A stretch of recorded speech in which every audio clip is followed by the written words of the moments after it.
Oi Hana, or Sweet Blue Flowers in English, started out as an 8-volume manga from November 17, 2004 to July 6, 2013 by Takuko Shimura, who did both the story and the illustration.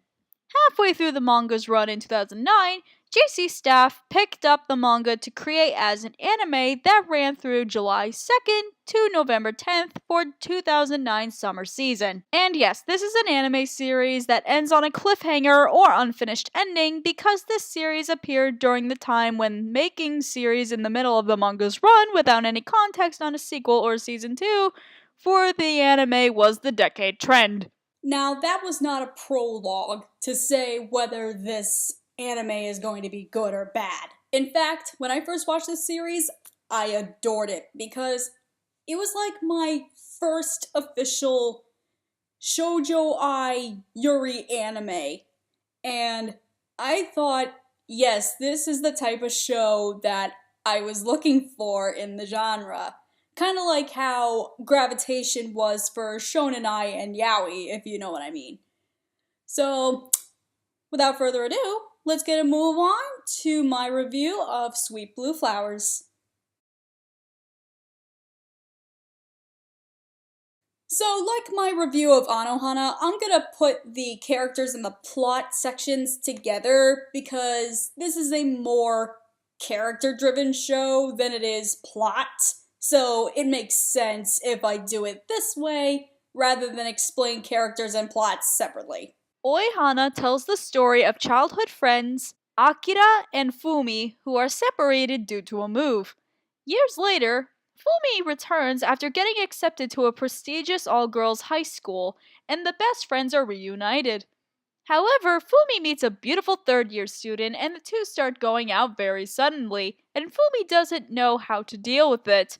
Although they go to different schools now, Fumi still talks to Akira and goes to her with many of her problems.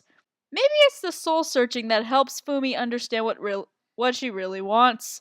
When I say that this series is a slice of life, it's very slice of life, and it doesn't really focus on romance as the centerfold of the story, but it helps move the girls' developments along. One problem I have with slice of life series is that the characters or scenarios don't grab me into the episodic story. That is not a problem with Oi Hana. The characters in the show are not as cookie cutter as others from other shows. They actually do have a storyline to follow, even if it's not as complex as more popular series. My only problem is that only so little happens that I only know more about Fumi's character rather than Akira's. I know the manga tells a lot more, and maybe in the future I'll try to read it again, but as of right now, I wasn't exactly too impressed with the story, but I was glad that I got to meet two interesting characters.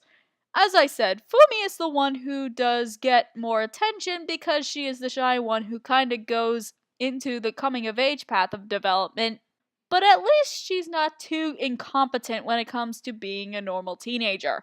Yeah, she doesn't have a clue what she's doing, but it's her friendship with Akira that helps.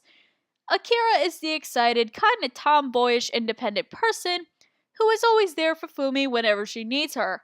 Akira is the example of a girl that Fumi wants to be, but because Fumi relied on Akira for so long, she doesn't know how to accomplish any of those traits. The thing about Akira is that she doesn't care about Fumi's submissive nature as long as Fumi isn't putting herself in harm's way because she might not know better. At the end of the day, Fumi and Akira are two completely different girls, which is why this works.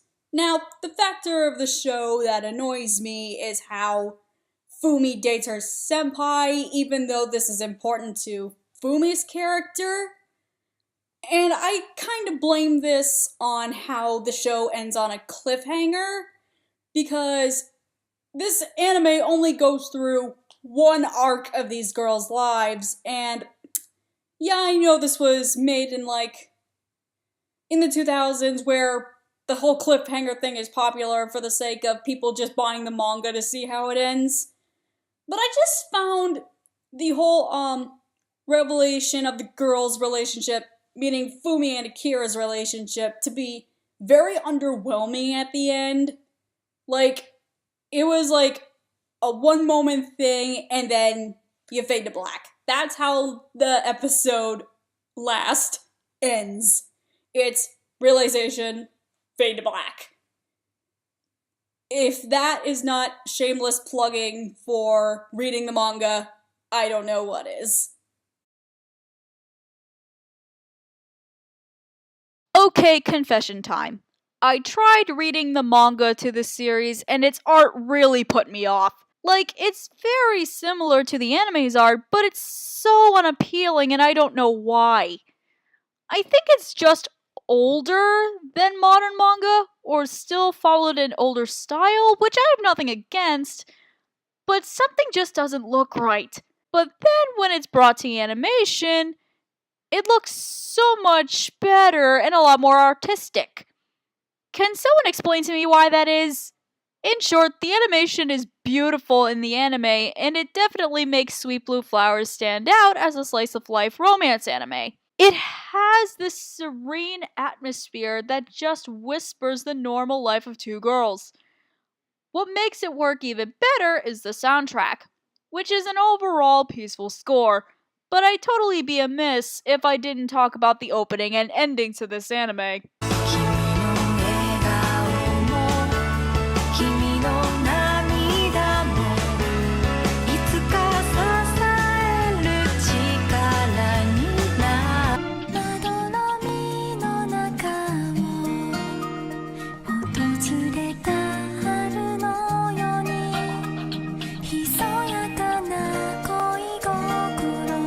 Just so cute I could die! At the end of the day, I know this review is pretty short, and if I were to rate this honestly, I would rate this anime a 7 out of 10. As much as I love this show, and as much as I highly recommend you guys to go watch it, for me, it's just an unfinished product. I feel the need to go read the manga if I want to get the full experience of this series that people love so much. But as I said, if you want an introduction to the series, I highly suggest that you watch the anime, because it's just so beautifully drawn, so beautifully acted, and just so beautifully showcased that how on earth could you go on living missing this anime? And like I said, I'm not trashing it for its unfinished productness, and because I know this is a different time period that the anime came out. I just like a little bit more from my anime, if you know what I'm saying. I'm Cait, Cher, and it's been real. Ciao!